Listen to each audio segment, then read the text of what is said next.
প্রিয় দর্শক, কেউ যদি জেগে থেকে ঘুমায় সেই ঘুম ভাঙানো কিন্তু খুব কঠিন, আর সেই ঘুম ভাঙার পর কিন্তু সেটি আরো বেশি ভয়ঙ্কর। আমি কিন্তু বলছি করোনার কথা। করোনা নিয়ে যা হলো সেটা মনে হচ্ছে কি জেগে থেকে ঘুমানোর মতো অবস্থা। ঘুম ভাঙার পর দেখা যাচ্ছে সব কিছু লন্ডভন্ড, সব কিছু এলোমেলো, এবং সব লন্ডভন্ড হয়ে যাওয়ার পর আমরা সকলেই বলছি এখন আমরা সব কিছু মেনে চলবো, আমরা ঘরে বসে রাজনীতি করব। কেউ বলছে আমরা বাইরে যাব না। কিন্তু এই যে ঘরে বসে রাজনীতি করা কিংবা আমরা করোনার কারণে আমাদের নানান ধরনের কর্মসূচি বাতিল করে দিলাম, সেটা বোধহয় বড্ড দেরি হয়ে গেছে। উপরন্ত তো আমরা 3 দিন যাবত দেখেছি অন্য আরেকটি অরাজনৈতিক সংগঠন কি করে দেশ জুড়ে তাণ্ডব চালিয়েছে। আমি সোমা ইসলাম, মেট্রোসাম টু দ্য পয়েন্টে সকলকে স্বাগত জানাচ্ছি। আজ আমাদের আলোচনার বিষয় ঘরোয়া কার্যক্রমে আওয়ামী লীগ, বিক্ষোভ কর্মসূচিতে বিএনপি। আমাদের সঙ্গে আলোচনায় যুক্ত হচ্ছেন আফজালুর রহমান বাবু, সাধারণ সম্পাদক, স্বেচ্ছাসেবক লীগ। আমাদের সঙ্গে আছেন শেখ রবিউল আলম রবি, নির্বাহী কমিটির সদস্য, বাংলাদেশ জাতীয়তাবাদী দল বিএনপি। আমি দুজনকে আলোচনায় স্বাগত জানাচ্ছি। আফজালুর রহমান বাবু ভাই, আমি আপনাকে দিয়ে আলোচনাটা শুরু করি। করোনা মোটামুটি একটা বেসামাল অবস্থা, সেটা আমি আপনি সবাই জানি, বিশ্বেরও একই অবস্থা। কিন্তু আমাদের এই অবস্থাটা তো ভীষণ ভালো ছিল, আমরা তো 3-এ নেমে এসেছিলাম শতকরায়। হঠাৎ করে সেটা এত বেশি বেড়ে গেল, সর্বোচ্চ আক্রান্ত এবং মৃত্যু আমরা দেখছি। কিন্তু করোনার সময় আওয়ামী লীগ সহ সকল সহযোগী সংগঠন যেটা করেছে, কাজকর্ম এবং আপনাদের যত ধরনের কার্যক্রম আর বাইরে করা যাবে না, সব ঘরোয়া সীমিত আকার করার জনাব ওবায়দুল কাদের সাহেব নির্দেশনা দিয়েছেন। কিন্তু সব কিছু এরকম এলোমেলো হয়ে যাওয়ার পর এতদিন পর কেন এই জায়গাটার বোধোদয় হলো? কেন একটু আগে হলো কি আরো ভালো হতো না? ধন্যবাদ সোমাপা। আসলে এই করোনাকালীন আসলে সারা পৃথিবীতেও আপনি দেখছেন যে এখানে অর্থনৈতিক অবস্থা বা সারা পৃথিবীর সবগুলি দেশেই অর্থনৈতিক অবস্থা মন্দাভাব দেখা দিচ্ছে, কিন্তু বাংলাদেশ কিন্তু সেই অবস্থায় কিন্তু একটি ব্যতিক্রম দেখা গেছে। এই করোনাকালীন সময়ে কিন্তু আমাদের অর্থনৈতিক প্রবৃদ্ধি ছিল এবং আমাদের জীবন, আমি বলতে চেয়েছি সেটা হচ্ছে যে আমাদের মাননীয় প্রধানমন্ত্রী বঙ্গবন্ধু কন্যা জননেত্রী শেখ হাসিনা কিন্তু জীবন এবং জীবিকার একটি সমন্বয় করেছেন। তিনি জীবন এবং জীবিকা দুটোকেই সমন্বয় করে কিন্তু দেশটাকে এগিয়ে নিয়ে গেছেন। এই কারণেই এই সময় কিন্তু আজ আমাদের অর্থনৈতিক প্রবৃদ্ধিটা হয়েছে, কিন্তু সারা পৃথিবীর রাষ্ট্রনায়করা কিন্তু সে জায়গাটায় পারেনি।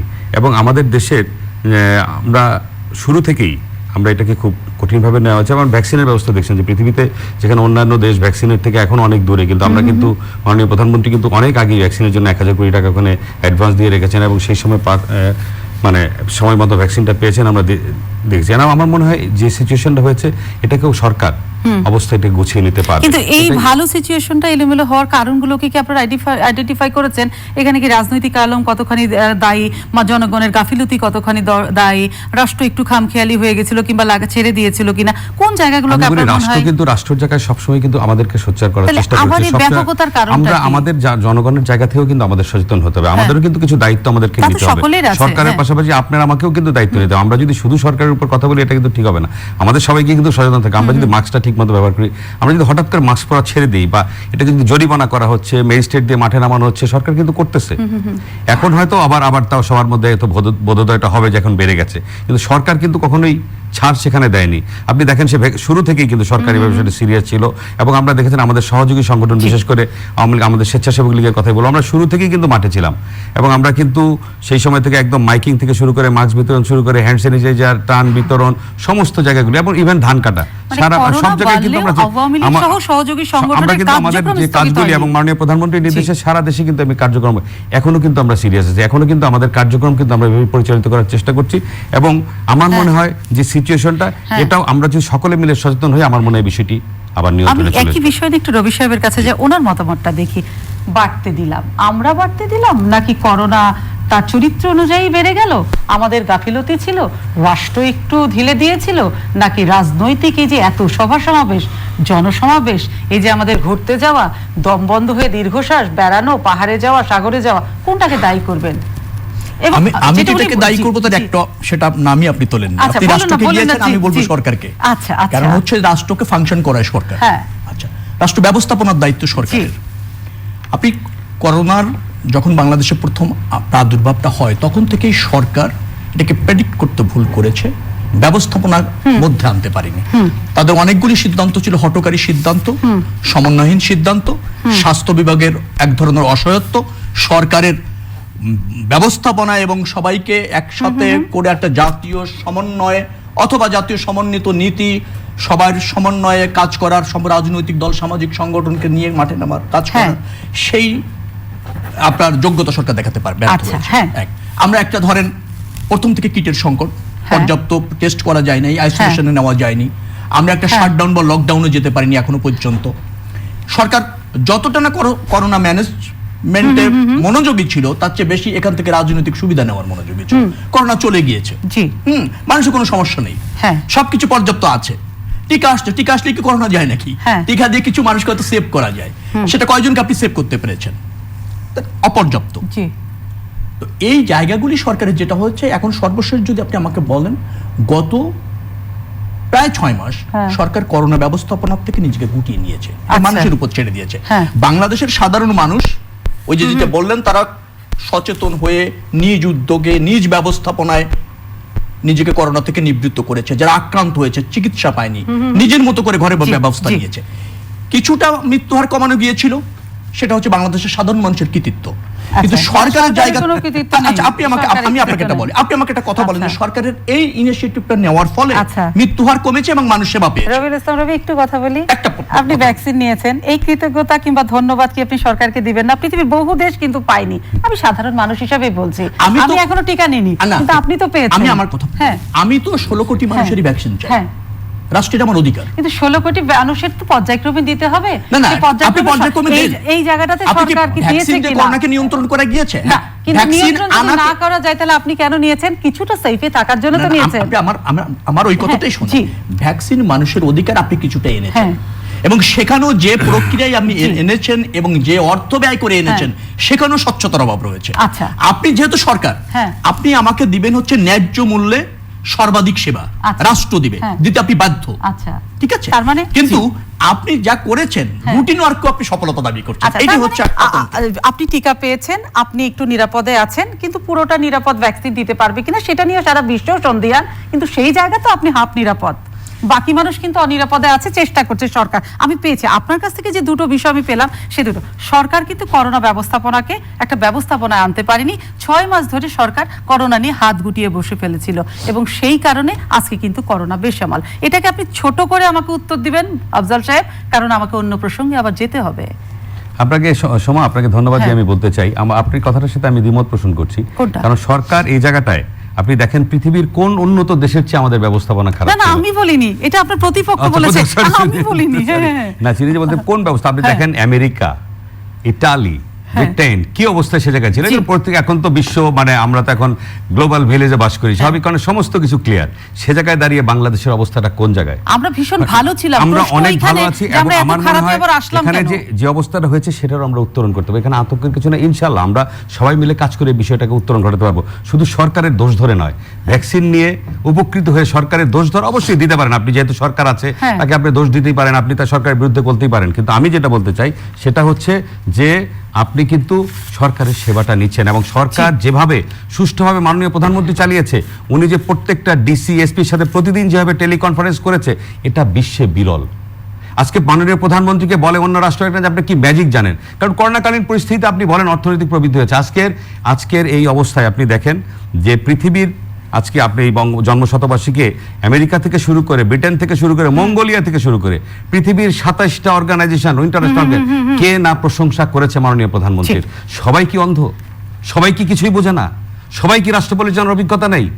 শুধু আমার প্রতিপক্ষ বন্ধুরাই কি বুঝেন? আপনার কাছে আমার প্রশ্ন। জি, আমি প্রসঙ্গ এবার পাল্টাতে হবে, নিশ্চয়ই আপনি চাইলে সেটার উত্তর দিবেন, কিন্তু আমি এখন চলতে চাই অন্য প্রসঙ্গে। আমি হেফাজতে ইসলাম প্রসঙ্গে যেতে চাই। আফজাল বাবু, বিএনপি বলছে হেফাজতকে উস্কানি দিয়েছে আওয়ামী লীগ, আর আপনারা বলছেন হেফাজতের কাঁধে ভর করেছে বিএনপি। কোনটা সত্য কোনটা মিথ্যা? আমরা আসলে কোনটাকেই ধরে নিব? কে কার কাঁধে ভর করেছে? দেখেন তারা কিভাবে আজকে তারা ঘোড়ার পিঠে উঠে তালোয়ার নিয়ে তারা মিছিল অংশগ্রহণ করে। তারা ব্রাহ্মণবাড়িয়া জেলায়, আমি আপনাকে একটু পড়ি যে কি পরিমাণ ক্ষতি তারা, জেলা পরিষদের কার্যালয়, ওস্তাদ আলাউদ্দিন খার সঙ্গীত, আমরা সকলটা জানি, সবটা জানি, সমস্ত তারা কিন্তু এই জায়গায় করেছে। এবং বিএনপি কিন্তু তাদের বক্তব্যে কিন্তু বলেছে যে তারা তাদের সাথে একমত বা তাকে সমর্থন করে না। একটু ঘুরিয়ে তারা কথাটা বলেছে। আজকে বিএনপি মহাসচিব প্রেস কনফারেন্সে বলেছে যে হেফাজতের সাথে বিএনপির কোনো ধরনের সম্পর্ক নেই। রাষ্ট্রীয় সম্পদ বিনষ্ট করা, রাষ্ট্রীয় সম্পদকে বিনষ্ট করা কি কারণে করেছে? মোদি আসার কারণে। হ্যাঁ, নরেন্দ্র মোদি বাংলাদেশে এসেছেন সে কারণে। নরেন্দ্র মোদি কি বাংলাদেশে বিজেপির সভাপতি হিসাবে এসেছেন? নরেন্দ্র মোদি এসেছেন ভারতের রাষ্ট্রপ্রধান হিসাবে। ভারতের নির্বাচিত রাষ্ট্রপ্রধান। বাংলাদেশের স্বাধীনতা মুক্তিযুদ্ধে ভারতের সামগ্রিক একটা সহযোগিতা ছিল। 1 কোটি শরণার্থী সেখানে ছিল। আমরা যখনই এই উৎসব পালন করতে চাই, অবশ্যই ভারতের সে যেই হোক তাকে আমাদের আমন্ত্রণ জানাতে হবে।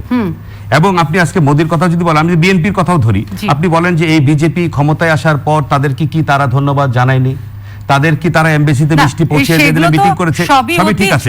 কিন্তু আপনি দেখেন এই মোদি, আমি সেটাই বললাম, আমি সেটাই বলতে চাচ্ছি, আপনি দেখেন এখানে ভারতের রাষ্ট্রপ্রধান এখানে বাংলাদেশে এসেছে। সেই কারণ আজকে স্বাধীনতার ভারতের যে ভূমিকা ছিল, 1 কোটি শরণার্থী সেখানে ছিল, ভারতের মানুষের স্বাগত ছিল, ভারতীয় সৈন্যরা এখানে এসে তারা যুদ্ধ করেছে আমাদের মিত্র বাহিনী হিসেবে, এবং তাদের বহু মানুষ এখানে হতাহত হয়েছে। তাদেরকে শ্রদ্ধা জানাবার জন্যই কিন্তু আজকে তাদেরকে আমন্ত্রণ জানাতে হয়েছে এবং মোদি সাহেব এখানে এসেছেন। কিন্তু তারা এটা একটা ইস্যু বানিয়ে আজকে দেখেন কি একটা লন্ডভন্ড তারা ঘটেছে। অবশ্যই সরকার তাদেরকে কিন্তু তাদেরকে সরকার কন্ট্রোল করে ফেলতে হবে। কিন্তু এই যে দেখেন, এটা যদি রাজনীতির নামে, এটা কি দেশপ্রেম, এটা কি দায়িত্ববোধ হতে পারে? রাষ্ট্রীয় সম্পত্তি, এই রাষ্ট্রীয় সম্পত্তি আওয়ামী লীগের, রাষ্ট্রীয় সম্পত্তি আপনার আমার সবার, এগুলি কি পুরানো কারোর দায়িত্ব? আপনি বলেন, এই জায়গায় দাঁড়িয়ে এটা যদি রাজনীতি হয়, এখন এটাকে যদি আমাদের প্রতিপক্ষের বন্ধুরা যদি এটাকে সমর্থন করে, তাহলে কি দাঁড়ায় বিষয়টা? আমরা কি রাষ্ট্রের ভালো চাই না? অবশ্যই সকলেই আমরা দলের সাথে দলের একটা ভুলবোঝি থাকতেই পারে, প্রতিযোগিতা থাকতেই পারে, তারা পপুলারিটি অর্জন করার জন্য চেষ্টা করছে। হেফাজতে ইসলামকে উস্কানিদাতা কারা? আপনার কাছে আমার প্রশ্ন, এরা কারা? কারা তাদেরকে সম্মত, তাদের সাথে একমত পোষণ করে, মনে করে ভবিষ্যতে দরকার হলেও তাদেরকে সমর্থন দিবে এই হরতালে?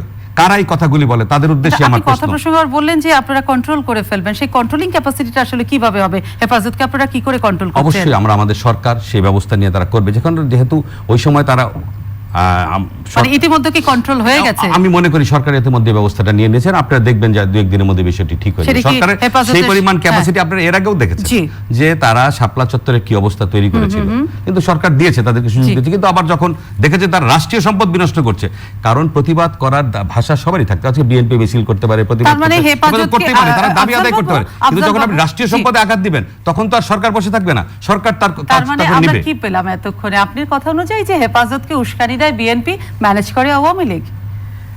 আমি প্রশ্নটি রেখে যাচ্ছি,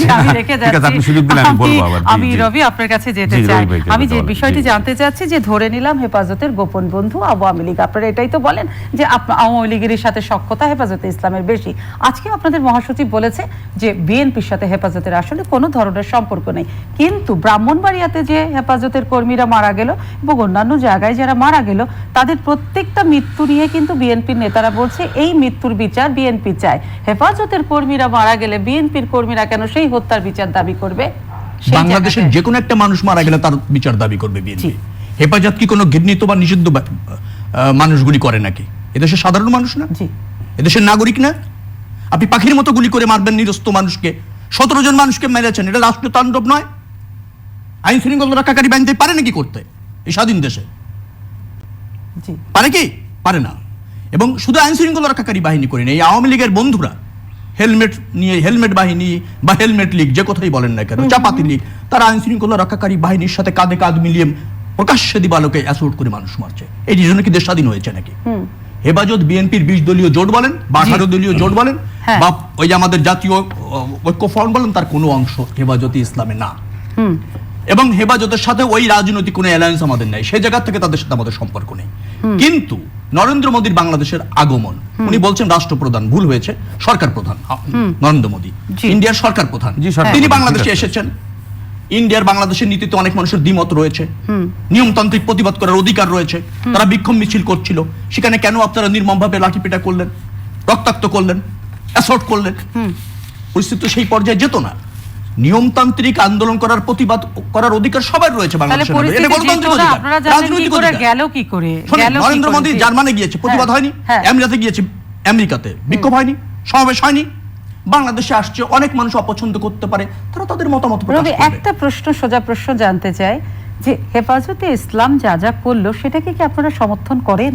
আমার কথাটা হচ্ছে হেফাজত ইসলামে যা যা করলো তার সূত্রপাতটা কোত্থেকে হলো? কিন্তু যা যা করেছে আপনার প্রশ্নের উত্তর নিশ্চয়ই উনি দিবেন, আমি হয়তো দেওয়ার চেষ্টা করবো, আমার কাজ না। কিন্তু যেটা করলো, এই যে রাষ্ট্রীয় সম্পদ সব নষ্ট করলো, জনগণকে জানমালকে ক্ষতিগ্রস্ত হলো, জ্বালিয়ে পুড়িয়ে দিল, সেটাকে কি একজন নাগরিক হিসাবে, আমি বিএনপির নেতা বাদ দিলাম, আপনি মানুষ হিসাবে সেটাকে সমর্থন করেন? রাষ্ট্র যখন নিয়ম নীতি না মেনে আইনের ব্যত্যয় ঘটিয়ে তার নাগরিকদের অর্থাৎ তার মালিকদেরকে নিগৃহীত করে, অত্যাচার করে, রক্তাক্ত করে এবং হত্যা করে, তখন কিন্তু কোনো জনরোষের আর সিস্টেমের মধ্যে থাকে না। মানুষ ক্ষুব্ধ হয় এবং যারা ক্ষুব্ধ হয়েছে তারাও রাষ্ট্রের মালিক। আপনি মনে রাখবেন, আমরা বারবার কিন্তু সরকারকে সুপ্রিয়র করছি, রাষ্ট্রকে সুপ্রিয়র করছি। বাংলাদেশের সার্বভৌম হলো জনগণ এবং সংবিধান। জনগণ হচ্ছে রাষ্ট্রের মালিক। তাকে আপনি নিগৃহীত করবেন, তাকে আপনি ওই যে আমরা বলছি খুন করবেন, আর সে আপনি আমাকে হত্যা করবেন, আপনি বলবেন লোকটা খুব খারাপ ছিল, আমি যখন হত্যা করতে গিয়েছিলাম খুব নড়াচড়া করছিল, লোকটা অভদ্র লোক। সেটি হয় না শোভা, খুব দুঃখে নিয়ে বলছি।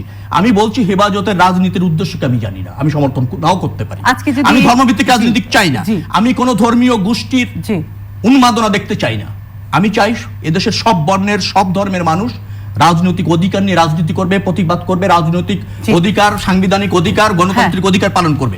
কিন্তু আপনি একজনকে নিগৃহীত করবেন, রাষ্ট্রতাণ্ডব চালাবে, আর উল্টা বলবেন যে জনগণ তাণ্ডব করেছে, সেটা অনাকাঙ্ক্ষিত এবং তাতে বিভাজন বাড়ে, অনৈক্য বাড়ে এবং রাষ্ট্রের ত্রাসের সৃষ্টি হয়। এই কোনোটাই কাম্য নয়। তার মানে রাষ্ট্র চালিয়েছে, এই দায় সরকারকে নিতে হবে। অবশ্যই সরকারকে নিতে হবে। 17 জন মানুষ মারা গিয়েছে, দায় সরকার নেবে না? আমি আপনাকে একটা সত্য বাক্য দিই। আপনার গোবিন্দগঞ্জের কথা মনে আছে? সাঁওতাল পল্লীতে নিরীহ সাঁওতাল গোষ্ঠীদের কারা আগুন দিয়েছিল, তদন্ত হয়েছে, বিচার হয়েছে? নাসিমনগরে এর আগে হামলা হয়নি, বিচার হয়েছে? রামুতে হামলা হয়নি, বিচার হয়েছে? আওয়ামী লীগের বন্ধুরা জড়িত ছিল সেখানে। কি বলবেন আওয়ামী লীগের বন্ধুরা জড়িত থাকে সব বৈধ, আর অন্যরা প্রতিবাদ করলে অবৈধ। এটা বন্ধ করতে হবে। জি, বিএনপি বলছে সবকিছুতে, সব হামলা মামলা তাণ্ডব সবকিছুতে আপনারা আওয়ামী লীগের বন্ধুরা জড়িত, যদি উনি বন্ধু শব্দটা বলেছেন। দায়িত্ব দেওয়া সরকারের। জি, আপনি যখন নির্বিচারে তারা আপনাদের এই বিষয়গুলি, যদি আপনার সরকারের সম্পত্তি ক্ষতিগ্রস্ত করা শুরু করেছেন, সাধারণ মানুষের জানমালের সরকার তখন তাদেরকে বাধা দিয়েছে, তাদেরকে কাজ করে, তাদের এই কাজে তাদেরকে বাধা দিয়েছে। কারণ আপনি প্রতিবাদ করতেই পারেন, যে কেউ প্রতিবাদ করতে পারেন। উনি খেপে যাচ্ছেন কথা বলার সময়, জানি না উনি কেন খেপে যাচ্ছেন। বাংলাদেশের সম্পদ বিনষ্ট হয়েছে, মানুষ আজকে হতাশা হয়েছে, আজকে মানে আমি ধর্মীয় উন্মাদনার উন্মত্ত নৃত্য আমরা দেখতে পাচ্ছি। আমরা এই স্বাধীনতা যুদ্ধেও দেখেছি এরা ধর্মের কথা বলেছে, এরা আমাদের মা বোনদেরকে এই পাকিস্তানি সেনাদের হাতে তুলে দিয়ে বলেছে গনিমতের মাল। এরা আমাদের মুসলমান ভাইদেরকে নির্বিচারে হত্যা করেছে, 30 লক্ষ শহীদকে হত্যা করেছে। এদের পক্ষে কথা বলার কি আছে আমি জানি না। এই ধর্মীয় উন্মাদনা পৃথিবীর কোথায় কখন শান্তি এনে দিয়েছে? এরাও যেভাবে আজকের উন্মাদনা তৈরি করছে, এ কি কোনো শান্তির সিম্পটম? আজকে যখন বাংলাদেশ এগিয়ে যাচ্ছে, বাংলাদেশে যেসব জিনিস কল্পনাও করতে পারতাম না, এই মেট্রো রেল, আপনার আজকে 90% মানুষ বিদ্যুতের আওতায়, খাম্বা টাম্বা এগুলি তো আমরা অনেক দেখেছি। বাংলাদেশের সব কাহিনী আমরা বলতে চাই না, মানুষ এগুলি শুনতে শুনতেও ফেড আপ হয়ে গেছে যে এত দুর্নীতির কাহিনী, সেগুলো আমরা বলতেও চাই না। এবং বাংলাদেশে বিএনপির কর্মীরা অবস্থায় পড়ে আছেন, তাদের নেতারা কোথায় থাকেন, কোথায় বিলাসবহুল জীবনযাপন করেন, তার মা জেলে থাকেন, ছেলে কি করেন, আমরা এত বলতে চাচ্ছি না এই কথাগুলি। কিন্তু আমার দুঃখ, মানুষের যখন ক্ষতি হবে তখন রাজনৈতিক দল কিভাবে নির্বিকার বসে থাকে, তারা কিভাবে খেপে যায় কথাগুলি বলতে। সত্য কথাগুলি বলতে দোষ কোথায় আমাদের? যেখানে এই ধর্ম, আমরা তো অবশ্যই মুসলমান, আমরা কি মুসলমান না? বাংলাদেশের 95% মুসলমান না? আমরা কি ধর্ম পালন করি না? পৃথিবীর অন্যান্য দেশের চেয়ে কি আমাদের দেশে ধর্ম পালনে আমরা কি কখনো পিছিয়ে আছি? কিন্তু এই মানুষগুলি কি ঘটনা ঘটালো, তারা সারা এই যে দুর্মানতা তৈরি করে রাষ্ট্রের যে ক্ষতি করলো এবং রাষ্ট্রের ইমেজ যে ক্ষুণ্ণ করলো। আর যেখানে ধর্মীয় উন্মাদনা কোথায় শান্তি আছে আপনি বলেন? সেই পাকিস্তানের কথা বলে, যেখানে ধর্মীয় উন্মাদনাকে শান্তি এনে দিয়েছে। আফগানিস্তানের মতো একটা কত উন্নতশীল দেশ আজকে কি অবস্থায় দাঁড়িয়েছে, ছারখার হয়ে গেছে, মরুভূমি হয়ে গেছে। আজকে সিরিয়া টিরে কি অবস্থা হয়েছে? আমরা কি সেই দিকে যেতে চাই? আমি বন্ধুদের কাছে আহ্বান জানাই, এখনো সজাগ হন, কেউ বাঁচবেন না, আপনাদেরকেও কিন্তু তারা ছাড়বে না। স্বাভাবিক কারণে সবাই মিলে যদি এদের বিরুদ্ধে প্রতিরোধ করে না তুলি, এরা কিন্তু আমাদের উপর চেপে বসবে। জি, আমি আপনার কথা পরিষ্কার বুঝতে পেরেছি, আপনার প্রতিপক্ষ বন্ধু নিশ্চয়ই বুঝতে পেরেছেন। কিন্তু আমি আপনার কাছে যে প্রশ্ন আরেকটা রাখতে চাই, যে একটা বড়সড় অভিযোগ কিন্তু মানুষে করে কিংবা মুখে মুখে হয়, সেটি হচ্ছে কি যে ফেসবুক কিংবা সামাজিক গণযোগাযোগ বা যোগাযোগ মাধ্যমে যদি কোনো অপরিচিত ব্যক্তি কিংবা কোনো নাগরিক কোনো কিছু নিয়ে কোনো ট্রোল করে কিংবা কোনো কিছু করে, সেটা নিয়ে কিন্তু সেই ব্যক্তিটিকে 24 ঘন্টার মধ্যে গ্রেপ্তার করা হয়। দেশ জুড়ে যে ম্যাসাকার করলো হেফাজতে ইসলাম, তাদের শীর্ষ নেতারা, যাদের হুকুমে কর্মীরা নামলো মাঠে, তাদের সেই শীর্ষ নেতাদের কিন্তু এখনো গ্রেপ্তার করা হয়নি। এটা কেন হচ্ছে? এই জায়গাটা কেন তারা ধরাছোঁয়ার বাইরে? প্রিয় দর্শক, এই প্রশ্নের উত্তর আমি আফজালুর রহমান বাবুর কাছে চাইবো, কিন্তু আমাদের যতগুলো এখন ফেসবুক চ্যানেল থেকে শুরু করে চ্যানেলের যতগুলো ভেরিফাইড ফেসবুক আছে এবং আমাদের যতগুলো ইউটিউব চ্যানেল আছে, সেখানে আপনারা সরাসরি অনুষ্ঠানে যুক্ত হয়ে যান। জি,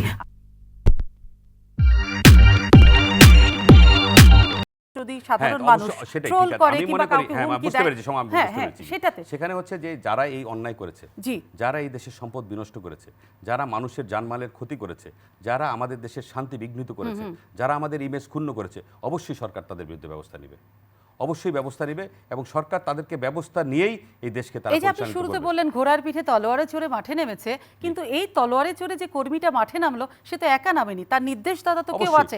সেই নির্দেশদাতাকে কি মামলার আসামি করা হয়েছে? যারা আছে, এই যে যারা বাবু নাগরি সহ যারা আছে, সকলের এটার বিচারের মধ্যে তাদেরকে আওতায় আনা উচিত এবং তাদের বিরুদ্ধে ব্যবস্থা নেওয়া উচিত। আমি সরকার এটা অবশ্যই নেবে বলে আমি বিশ্বাস করি।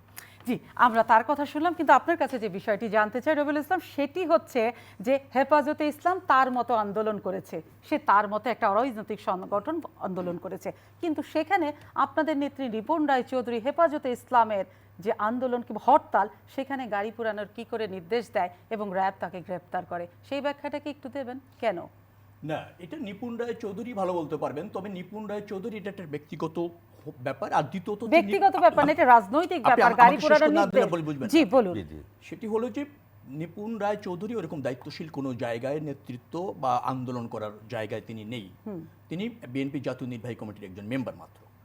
তিনি কি বলেছেন সেটা যে সরকার ম্যানিপুলেট করে বা করেনি, সেটাও স্পষ্ট না আমাদের কাছে। কারণ আমরা দেখতে পাচ্ছি যে এই ধরনের কোনো আন্দোলনের সময় সরকার কিছুটা এই রেকর্ড, টেলিফোন রেকর্ড এটা প্রকাশ করে। তার এটা রেকর্ড আসলে তার বক্তব্য কিনা সেটাও তদন্ত করা দেখা দরকার। আমরাও দাবি জানাচ্ছি সেটা তদন্ত করে দেখার প্রয়োজন রয়েছে, কারণ ওই আন্দোলনের সাথে আমাদের সম্পৃক্ততা ছিল না এবং নিপুণরা এটা ব্যক্তিগতভাবে যা বলেছেন সেটা দলের অবস্থান নয়।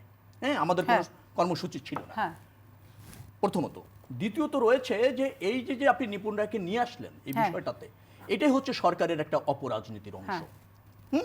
অপরাজনীতিতে এটার সাথে বিএনপিকে সম্পৃক্ত করতে চায়, হেফাজতকে দমন করতে চায়, বিএনপিকে সম্পৃক্ত করে গায়েবী মামলাগুলি আনতে চায়। এই জায়গা সরকারের এই ভীতি, মানে সরকার আসলে জনভীতির মধ্যে রয়েছে, জনভীতির মধ্যে রয়েছে বিদায় তারা দেখবেন যে সবকিছুতে এই যে স্বাধীনতা সুবর্ণ জয়ন্তী আপনি পালন করলেন, 16 কোটি মানুষকে কারফিউর মধ্যে রাখলেন অঘোষিত ভাবে, অংশগ্রহণের কোনো সুযোগ নেই, দেখার আনন্দ করার সুযোগ নেই। তারপর কোনো রাজনৈতিক দল বা সামাজিক সংগঠনের এই সুবর্ণ জয়ন্তী পালন করার আপনি দিলেন না। হ্যাঁ, কি করলেন? রাষ্ট্র প্রযোজিত আওয়ামী লীগ পরিচালিত আওয়ামী লীগের বন্ধুদের জন্য একটা বিনোদনমূলক নাটক করে দিলেন সুবর্ণ জয়ন্তী। পৃথিবীতে কোথাও দেখেছেন সুবর্ণ জয়ন্তী এভাবে হয়? 16 কোটি মানুষকে ঘরের মধ্যে জিম্মি করে, আপনাদের আমন্ত্রণ কোন রাজনৈতিক দলকে অনুষ্ঠান করতে না দিয়ে এবং তাদের অংশগ্রহণের সুযোগ না দিয়ে। যদি আওয়ামী লীগ হচ্ছে এই জায়গায় চলে গিয়েছে যে জনভীতি তাদের মধ্যে কাজ করছে। সেটা হেফাজত বলেন, বিএনপি বলেন, উনি নিয়ে আসলেন। আরে ভাই, স্বাধীনতার সময় মা বোনদের ওই যে ভাংসায় উনি বললেন, সেটা কয়জন ছিল? হাতে গোনা কয়েকজন। ক্ষমতা আপনারা করে দিয়েছেন, জামাত করেছিল। হেফাজতের শেষ জন্ম হয়েছে নাকি? আর দাঁড়িয়ার দেখলে আর টুপি পরা মানুষ দেখলে আপনারা মনে করেন যে ধর্ম নিয়ে রাজনীতি করে? এটা তো আপনারা ধর্ম নিয়ে রাজনীতি করেন, কারণ তাদেরকে রাজনৈতিক বিভাজনের মধ্যে ফেলে দেন। বাংলাদেশে নামাজ পড়া মানুষ, সাচ্চা মুসলিম, দাড়ি আছে, টুপি আছে, এরকম অসংখ্য মানুষ তারা পরগতিশীল রাজনীতি করে। কিন্তু আপনাদের ভীতিটা হচ্ছে যে যখন কোনো গোষ্ঠী, কোনো রাজনৈতিক দল তার আদর্শ নিয়ে রাজনীতি করে, কর্মসূচি দেয়, সেটা আপনারা দমন পীড়ন করতে চান। হেফাজতের যে দাবিগুলি রয়েছে আপনি বলেন তো সেটা কোনটা হচ্ছে তাদের এই রাষ্ট্রবিরোধী বা সমাজের রাজনৈতিক বিরোধী, অথবা আমাদের সাম্যের বাইরে, আমাদের ঐক্যের বাইরে, আমাদের স্বাধীনতার বাইরে কোন কর্মসূচি তাদের আছে? তারা নরেন্দ্র মোদীর ইন্ডিয়ার সাম্প্রদায়িক যে নীতি রয়েছে এবং বাংলাদেশের যে বৈদেশিক নীতি তিনি বাস্তবায়ন করছেন, 16 কোটি মানুষকে উপেক্ষা করে একটি রাজনৈতিক দলকে ক্ষমতা থাকতে সহযোগিতা করছেন। দ্বিপাক্ষিক অনেকগুলি বিষয় রয়েছে, তাদের সব দাবি যৌক্তিক আপনারা বলছেন। হেফাজতে ইসলাম একটা অরাজনৈতিক রাজনৈতিক দল, তাদের সব দাবিগুলোকে যদি আপনারা যৌক্তিক বলেন, ঠিক আছে, সবার দাবি দেওয়ার, রাজপথে করার গণতান্ত্রিক অধিকার আছে, তাহলে বিএনপি আপনারা সেই দাবিতে মাঠে নামেন না কেন? আপনারা কেন পারেন না? আপনারা কেন নামেন না? আজকে আপনি দেখেন সারা বাংলাদেশের 64টি জেলায় ম্যাসিভ আকারে সমাবেশ হয়েছে এবং অধিকাংশ জায়গায় পুলিশ রক্তাক্ত করেছে, অ্যাসল্ট করেছে, গ্রেফতার করেছে গত 2 দিনে। আমরা কি পিছপা হয়েছি নাকি? কর্মসূচি আছে, আগামীতে আরো বেগবান হবে।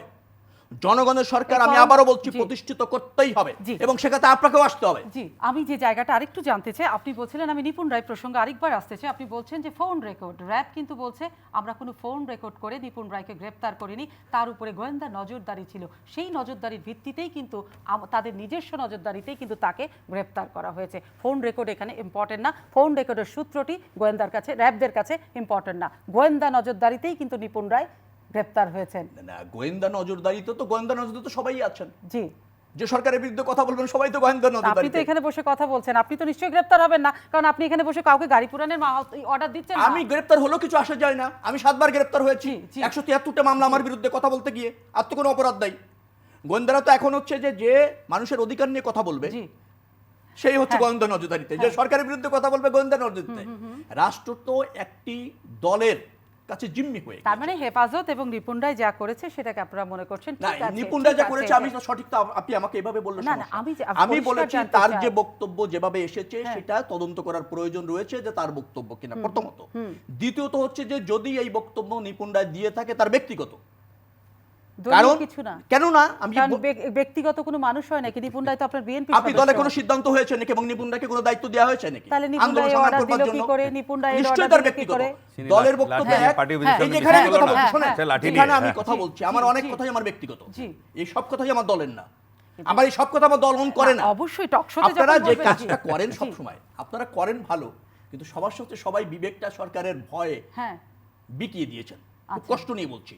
আমি আবারও বলি আপনাকে, এখানে উনি যা বলছেন সব বক্তব্য আওয়ামী লীগের না, উনারও আছে এবং উনি আওয়ামী লীগেরও কিছু আছে। এইভাবে যদি আপনারা সব এক করে ফেলেন, সবকিছু যদি সরকারের বিপক্ষে নিয়ে যান, তখন হয় কি রাষ্ট্রের বিভাজন তৈরি হয়, অনৈক্য তৈরি হয়। এখন আপনাদের দলের নেতারাই কিন্তু বলে যে পুলিশের ভয়ে তা আপনারা বিএনপি মাঠে দাঁড়াতে পারছেন না। এখন আপনারাও কি সেই বিবেকটা আলাদা কোথাও তুলে রেখেছেন কিনা, যে আপনারা দাঁড়াতে পারছেন না বলে হেফাজতের পেছনে মুখোশ পরে বিএনপি দাঁড়িয়ে আছে, এরকম করে কিছু? 12 বছর সংগ্রাম করছে বিএনপি, আপোষ করেনি। ক্রেডিবল নির্বাচন, গণতন্ত্র, সুশাসন, গণমানুষের অধিকার প্রতিষ্ঠার জন্য বিএনপি আন্দোলন করছে এবং আগামীতে করবে, আজও করেছে, বিগত দিনেও করেছে, ভবিষ্যতেও করবে, কারণ এটা আমাদের রাজনৈতিক দল হিসেবে গণমানুষের প্রতি আমাদের দায়িত্ব। আওয়ামী লীগের মতো ক্ষমতা লুভি আমরা হয়নি এবং জনগণকে জিম্মি করে রাজনীতি আমরা করিনি। আফজাল ভাই, আমি আপনার কাছে যেটা জানতে চাই, দুটো প্রশ্ন। হেফাজতের যত দাবি দেওয়া সেটাকে যৌক্তিক বলছেন, এবং আপনারাও কিন্তু হেফাজতের অনেক দাবি দেওয়া যে 13 দফা ছিল সেটা আপনারাও মেনে নিয়েছেন, বিএনপিও বলছে যৌক্তিক। এটাতে একটা অদ্ভুত ব্যাপার আমাদের কাছে মিশ্র প্রতিক্রিয়া তৈরি হয়ে যায়। আর সেকেন্ডলি হচ্ছে যে নিপুণ রায়কে যে গ্রেপ্তার করা হয়েছে, তিনি বলছেন তার ব্যক্তিগত দলীয় কোনো ব্যাপার না, দলের কোনো এখানে কোনো ধরনের ভাষ্য নাই, উনি দলের কোনো বড় পদে নাই, কিন্তু একজন যিনি যার নামটা বারবার বলছি সে তো একজন বিএনপির কর্মী। আপনি তো জানেন সময় আসলে নিপুণ রায় যে একজন বিএনপির কর্মী, এ ব্যাপারে কি আপনার কোনো সন্দেহ আছে? আমাদের কারোর সন্দেহ নাই। আমরা কিন্তু সেই দিনও দেখেছি বিএনপি অফিসের সামনে যে সময় তারা ওই যে লাঠি নিয়ে মিছিল করলো, সেখানে সে কিন্তু নেতৃত্ব দিয়েছে, সে সেই যে বাচ্চা ছেলেদেরকে সে কিন্তু উস্কানি দিয়েছে, তাদেরকে দিয়ে গাড়ি ভেঙেছে, তার গাড়ির উপর উঠে আপনারা দেখেছেন একদম মত্ত, মানে তারা একদম মানে উন্মত্ত নৃত্য এখানে গাড়ির উপরে উঠে করেছিল, মানে মানে মানে মানে যে ধরনের কর্মকাণ্ড তাণ্ডব চালানো যায় সবই তারা করেছে। এখন নিপুণ রায় গ্রেফতার হওয়ার পরে যদি তারা বলে যে নিপুণ রায় তাদেরকেও না বা তার ব্যক্তিগত অভিমত দিয়েছে, আমার বলার কিছু নেই। আমার মনে হয় রাজনৈতিক নেতাদের, রাজনৈতিক কর্মীদের তাদের দায়িত্ব নিয়েই কাজ করতে হবে, এবং যে আমি আজকে টকশোতে এসেছি, আমি যেখানে কথা বলবো আমি অবশ্যই দায়িত্ব নিয়ে কথা বলতে হবে। আমার কিন্তু সংগঠনটাকে মাথায় রেখেই কথা হবে, আমার সংগঠন যেটাকে বিশ্বাস করে, আমি যেখানে বিশ্বাস করি সেই বিশ্বাসের উপরে দাঁড়িয়ে আপনার সাথে আমি কথা বলবো, এর বাইরে তো আমি কথা বলতে পারবো না, কারণ আমি তো একটা রাজনীতি করি, আমি মুক্তিযুদ্ধের সপক্ষে শক্তির রাজনীতি করি। আমরা স্বাভাবিক করে যারা মুক্তিযুদ্ধের সপক্ষে, এদেশের উন্নয়নের জন্য, এদেশের জন্য মুক্তিযুদ্ধ হচ্ছে মূল জিনিস, কারণ এই দেশটাই পেয়েছি আমরা মুক্তিযুদ্ধ দিয়ে, নাহলে তো আমরা এই দেশ পেতাম না। আমরা তো বহু বছরের সংগ্রাম হয়েছে, বঙ্গবন্ধুই তো এই দেশটাকে, বঙ্গবন্ধু এত বছর সংগ্রাম করে তিনি কিন্তু আমাদের এই দেশটাকে দিয়েছে। সেই 23 বছরের সংগ্রাম, 14 বছর জেল খেটে তিনি কিন্তু আমাদেরকে দেশটা এনেছে। বাঙালির কিন্তু অধিকার ছিল না, বাঙালি কিন্তু সবসময় একটা নিগৃহীত জাতি ছিল। আমরা কিন্তু বঙ্গবন্ধুর কারণেই বাংলাদেশটা পেয়েছি, এবং আমরা আজকে মাথা উঁচু করে যাচ্ছি। আপনারা দেখছেন আমরা আজকে স্বল্পোন্নত দেশ থেকে উন্নয়নশীল দেশে এসেছি। আজকের এই করোনাকালীন পরিস্থিতিও কিন্তু আমাদের দেশ এগিয়ে চলছে, কারণ বাংলার প্রধানমন্ত্রী জননেত্রী শেখ হাসিনা কিন্তু সুষ্ঠুভাবে দেশকে পরিচালিত করছে। যারা এই তাদের কাজে বাধা দিচ্ছে তারা তো দেশের ক্ষতি করছে। তারা দেশের উন্নয়ন তাদের সহ্য হচ্ছে না, গাত্রদাহ হচ্ছে। কারণ বাংলাদেশ এরকম প্রগতি তো হয়নি। বাংলাদেশে কখনো পদ্মা সেতু করতে পারবে, জোকিং হয়েছে পদ্মা সেতু নিয়ে, বাঁশ দিয়ে হবে, বেড়া দিয়ে বানাবে, এইগুলি তা আমাদের প্রতিপক্ষের বন্ধুরা বারবার বলেছেন। তারা বলছে অসম্ভবকে আমরা সম্ভবকে, নিজস্ব অর্থায়নে পদ্মা সেতু ও তো কল্পনার ব্যাপার। কিন্তু আজকে যখন বাস্তব পদ্মা সেতু, তারা তাদের গাত্রদাহ হতেই পারে, তাদের একটু গা জ্বলতেই পারে। তা আমি তাদেরকে এটা খারাপ মনে করি, এটা হতেই পারে। কারণ আপনি যখন একটু পরাজয়ের দিকে ধাবিত হবেন, আপনার গাত্রদাহ হবে, এটাতে কোনো আমি খারাপ কিছু দেখছি না। এবং দ্বিতীয় কথা, আপনারা এদেশের বিদ্যুৎ নিয়ে কি নাটক হয়েছে আপনারা দেখেছেন, খাম্বা নিয়ে কি নাটক হয়েছে আপনারা দেখেছেন। কিন্তু মাননীয় প্রধানমন্ত্রী বাংলাদেশের আজকে 90 থেকে 95% মানুষকে বিদ্যুতের আওতায় নিয়ে এসেছে। আজকে আপনি দেখেন যে আমাদের ইনফ্রাস্ট্রাকচার ব্যাপক উন্নয়ন কিন্তু আমাদের হচ্ছে। এবং পৃথিবীর আপনি দেখেন আজকে ধান উৎপাদনে বলেন, মাছ উৎপাদনে বলেন, শস্য উৎপাদনে বলেন, সবজি উৎপাদনে বলেন, আমরা প্রত্যেক দিন কিন্তু সূচকে একের পর এক ধাপে এগিয়ে যাচ্ছি। আজকে এই উন্নয়নশীল দেশ হওয়ার জন্য যে প্রত্যেকটি সূচক মাথাপিছু আয় আমাদের আজকে $2024, আমাদের আজকে রিজার্ভ প্রায় $43 বিলিয়ন। দেশ দুর্বার গতিতে এগিয়ে যাচ্ছে। সেই সময় যারা ষড়যন্ত্র করে এই দেশটাকে পিছিয়ে দিতে, ইমেজটাকে নষ্ট করতে চায়, তাদের কাছে অনুরোধ, দয়া করে দেশের এই উন্নয়নের জন্য ক্ষতি করবে না। দেশটা আমার আপনার সবার, সবাই মিলে এই দেশটাকে তৈরি করতে হবে। প্রধানমন্ত্রী অক্লান্ত পরিশ্রম করতেছেন, 18 ঘন্টা পরিশ্রম করেন, উনি পরিশ্রম করে দেশটাকে এগিয়ে নিয়েছেন। আমাদের একজন সচেতন মানুষ হিসাবে প্রধানমন্ত্রীকে সবাই মিলে সহযোগিতা করা উচিত। আমার তার কাজে যেন কোনো ব্যাঘাত না, সেভাবে সবচেয়ে তার দৃষ্টি যেন অন্যদিকে ধাবিত নয়, সেজন্য এই উন্নয়নের কাজে সবসময় তিনি তাকে যেন আমরা সহযোগিতা করি, সেই মানসিকতা আমাদের তো অনুষ্ঠান প্রায় শেষের কথা। আমি আপনার কাছে শেষ প্রশ্ন যেটি রাখতে চাই সেটি হচ্ছে, আমরা এত উন্নয়ন দেখছি এবং আপনাদের উন্নয়নের কথা বলছেন এবং অনেক উন্নয়ন দৃশ্যমান, কিন্তু এত উন্নয়নের মাঝে রাজনৈতিক যদি বলে থাকি অপশক্তি আছে, সেই অপশক্তি যখন মন চায় তখনই মাথাচাড়া দিয়ে উঠে আপনাদের ভাষায় হচ্ছে সেই উন্নয়নকে তারা ধূলিসাৎ করতে চায়। তাহলে এত উন্নয়নের মাঝে সেই অপশক্তিকে আপনারা কেন দমন করতে পারেন না? সেটা কি কারণটা? এই অপশক্তি কি সরকারের চেয়েও বেশি শক্তিশালী? আপনি জানেন যে এই স্বাধীনতা যুদ্ধের সময় আমাদের এই রাজাকার আলবদর, এই জামাত ইসলাম তারা ছিল না, এবং তারা কতটুকু নির্মম ছিল দেখেন। বাংলাদেশ ব্যাংকের শেষ টাকাগুলিও কিন্তু তারা পুড়িয়ে ফেলেছে, এবং বাংলাদেশ যেন কোনোভাবেই আগাতে না পারে। যখন তাদের পরাজয় নিশ্চিত, 14 ডিসেম্বরে আমাদের বুদ্ধিজীবীদেরকে বাড়ি থেকে ধরে নিয়ে তারা রায়ের বাজার এবং মৃত্যুর বদ্ধভূমিতে হত্যা করেছে। তাদের কিছু প্রেতাত্মা দেশে রয়ে গেছে, কিন্তু আফজালুর রহমান বাবু, আমি এই কাজগুলি তারা করতেছে। আমাদের সরকার কিন্তু তাদেরকে দমনের জন্য সবসময় আন্তরিক, এবং আপনি বিশ্বাস রাখেন এরা দমিত হবে। এবং বাংলাদেশের উন্নয়ন, কিছু লোক থাকবেই যারা দেশের এই কাজগুলিতে, আপনি তো সবগুলো লোককে তো শেষ করতে পারবেন না, কিন্তু সরকার কিন্তু এদেরকে শক্ত হাতেই মোকাবেলা করবে। আমি বিশ্বাস করি বাংলাদেশের উন্নয়ন জননেত্রী শেখ হাসিনার নেতৃত্বে এগিয়ে যাবে, চেষ্টা করবে। যে এটা পৃথিবীর সব দেশেই আছে, আমরা সকলেই হয়তো চাই, বিরোধী দল আছে বা কিছু ভিন্ন মতের মানুষ তারা চেষ্টা করবে, কিন্তু এগুলি সমস্ত বাধা অতিক্রম করেই বঙ্গবন্ধু কন্যার নেতৃত্বে বাংলাদেশ এগিয়ে যাবে। আপনি বিশ্বাস রাখতে পারেন। সারা বাংলাদেশের মানুষই নিশ্চয়ই চাই অপশক্তি বিনাশ হয়ে যায়, দেশ উন্নয়নশীল হবে, সকলে ভালো থাকবে। কিন্তু আমাদের যে রাজনৈতিক ধারাবাহিকতা কিংবা রাজনৈতিক ইতিহাস, সেখানে তো আবার আমরা এটাও দেখি যে প্রয়োজনে ক্ষমতা কিংবা ওই ক্ষমতার চেয়ারে যাবার জন্য আপনারা কখনো জামাতের সাথে আন্দোলন করেন, কখনো হেফাজতের সাথে সখ্যতা করেন। সেই প্রশ্নের জবাবটা কি রাখবেন? আমরা কিন্তু জামাতের সাথে কখনোই সখ্যতা করে আন্দোলন কখনোই আমরা করিনি। আমরা কিন্তু সবনই স্বাধীনতার পক্ষের শক্তি, আমরা স্বাধীনতার যারা সপক্ষের শক্তি তাদেরকে নিয়ে কিন্তু আমাদের 14 দলীয় জোট, এবং আমরা সেভাবেই কিন্তু কাজ করি। আমরা বিশ্বাস করি যারা স্বাধীনতায় বিশ্বাস করে তাদেরকে নিয়ে কাজ করা, এবং আমরা আসার পরে আমরা কিন্তু মুক্তিযোদ্ধাদেরকে সেই পরিমাণ মূল্যায়ন করা হয়, এবং মুক্তিযুদ্ধের ভিত্তিতেই বাংলাদেশে কিন্তু পরিচালিত করা, কারণ মুক্তিযোদ্ধাদেরই কিন্তু বাংলাদেশটা এনে দিয়েছে, অন্য কেউ দেয়নি। আমি তাদের প্রতি শ্রদ্ধা রেখে, তাদের সেই চেতনাকে বিশ্বাস রেখে, মুক্তিযুদ্ধের চেতনাকে বিশ্বাস রেখে আমরা বাংলাদেশকে পরিচালিত করার জন্য মাননীয় প্রধানমন্ত্রী বঙ্গবন্ধু কন্যা সবসময় সচেষ্ট। প্রশ্নের উত্তর পেয়েছি। শেখ রবিউল আলম রবি, আপনি কি বলবেন? আমার ওই কথাগুলি খুব আমলে নেওয়ার কোনো সুযোগ নেই। এগুলি হচ্ছে যে আওয়ামী লীগের কিছু যে ক্ষমতায় যাওয়ার জন্য সকলেই আপনারা কিন্তু ধর্মভিত্তিক রাজনৈতিক দলগুলোর ছায়াতলে থাকেন। আপনারা কখনো সখ্য, আপনাদের মিত্র শক্তি জামাত, কখনো আপনারা ওনারা বলে আপনাদের বন্ধু কিংবা আপনাদের উস্কানিতে একটা হেফাজত, কেন?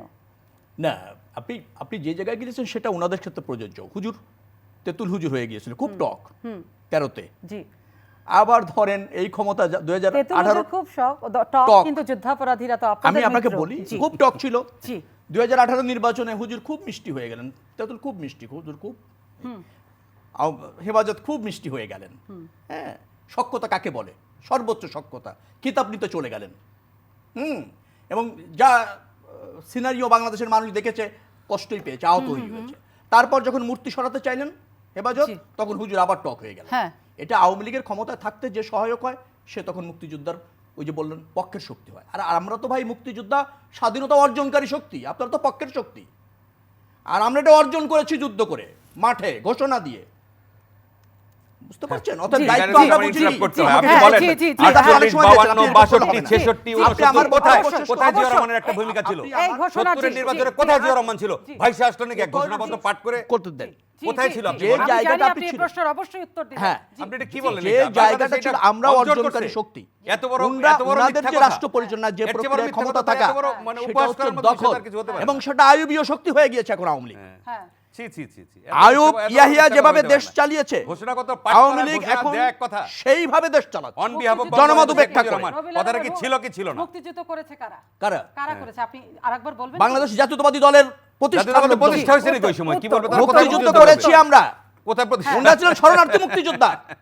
অলমোস্ট সব নেতা ইন্ডিয়ায়। আপনি বলেন না, আমি স্বাধীনতার পরে এসেছে। আপনাকে যেটা বলছি, কাউকে পাওয়া যায়নি, কাউকে পাওয়া যায়নি। 48 হ্যাঁ, 52 আপনি বুঝতে পারছেন? কাউকে পাওয়া যায়নি। 66 এর 6 দফা, মুক্তিযুদ্ধ যেদিন 69 শুরু এর হলো, অভ্যুত্থান, 25 70 তারিখের এর নির্বাচন, থেকে সব ইন্ডিয়ায়। কোথায় আপনি বিএনপি বা জিয়া রহমানের দেশ ছেড়ে কোথায় আমরা ভূমিকা যাইনি। দেখেছেন? এই দেশে আপনি বসে বলেন, আমরা আপনি যুদ্ধ যদি করেছি। ইতিহাস পড়ে থাকেন, আপনি বলেন তার আমরা ভূমিকা করেছি। কোথায় ছিল? এই দেশ ছেড়ে একটি যাইনি, ঘোষণাপত্র কোনো অন নেতা বিহাফ অফ যায়নি। Our greatness Zia national Rahman leader সেই সেক্টর বঙ্গবন্ধু কমান্ডার, শেখ মুজিবুর যিনি রহমান এটা পাঠ বাংলাদেশে করে বসে যুদ্ধের দেয়া নেতৃত্ব মানে কি দিয়েছেন। স্বাধীনতার ঘোষণা Only দেওয়া? one sector commander Zia Rahman. না, এখন তো তর্ক বাংলাদেশে করলে বসে তো যুদ্ধ করা পরিচালনা যাবে। করেছেন। আমার যুদ্ধ করেছে almost আর সবাই বিএনপি, ইন্ডিয়াতে। আওয়ামী লীগ কোথায় ছিল? এই দেশ তাহলে আমি তো ঐক্যবদ্ধ সেটা জানি, করেছে আপনি তাকেই কে? জিজ্ঞেস করেন। ওই যে সপক্ষের মুজিব বাহিনী শক্তি। কারা করেছে? আমি আবারও বলছি, মুক্তিযুদ্ধে উনারা ঠিকই বলি। বলেছেন। হ্যাঁ। উনারা সপক্ষের শক্তি।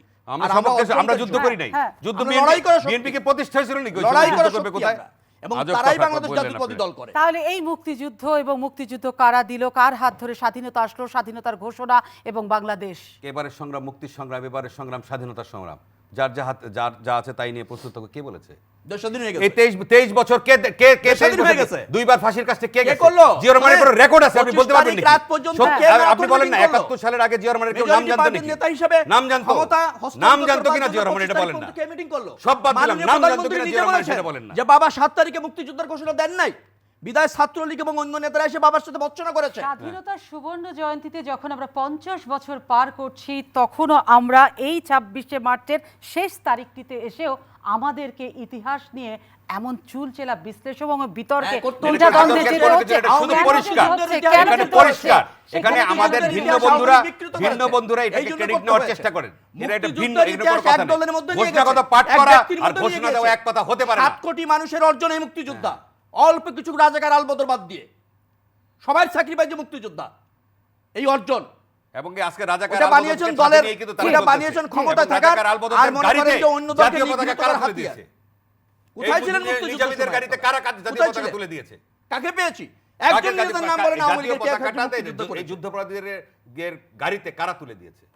কারা তুলে দিয়েছে আপনি বলেন? কে দিয়েছে? 96 এ প্রথম আপনাদের মনে আছে নূর ইসলাম রাজাকারকে ধর্ম প্রতিমন্ত্রী, পাট প্রতিমন্ত্রী বানানো হয়েছিল ফয়েজকে। কে দিয়েছে প্রথম? 96 আওয়ামী লীগ সরকার এসে প্রথম যুদ্ধ অপরাধীদের পতাকা দিয়েছে। কথা বলে প্রথম বলতে হয় বাংলাদেশে।